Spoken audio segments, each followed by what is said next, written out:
Hi, this is the tutorial 1.5 part 3, and what we want to do now, in the previous two tutorials we figured out how to measure correctly using a ruler or a burette or some measuring device correctly, and then how to determine how many significant figures we had. That was part 2.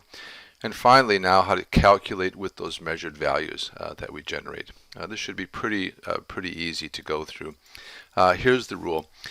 When we have two values that we are using, two measurements, 423 in this case is a volume times a density times 23 grams per milliliter. The question is, how do I generate a correctly rounded result? And the answer is this. The 23 has two significant figures. The 423 has three figures. So this number is less precise, so it determines how we round our final answer. Here's kind of worked out.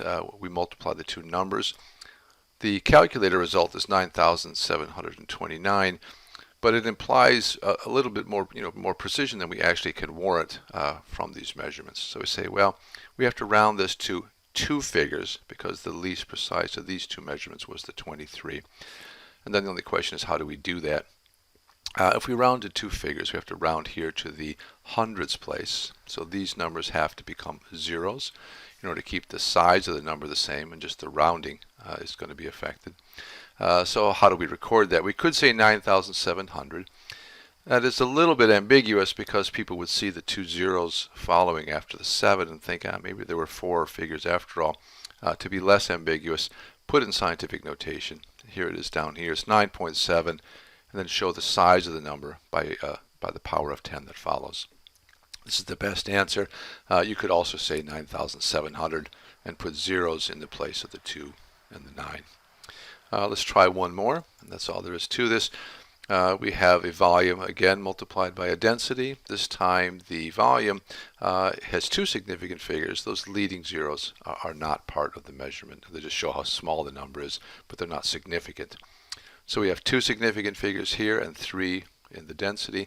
Therefore we also will have to round to two figures. Let's get the calculator result. Here's the calculator result, 0.011849. We have to go to two figures. That means we have to round here to the thousandths place. Since 8 is above 5, we round it up, so the answer is 0.012.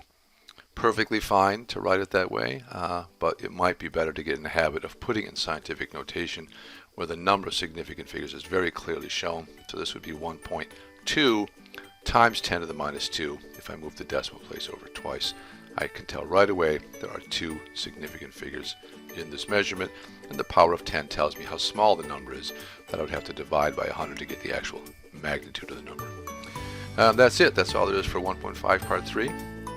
Fairly straightforward. You're multiplying some numbers, and all we're doing is trying to figure out how to round the answer correctly. The answer is always the same.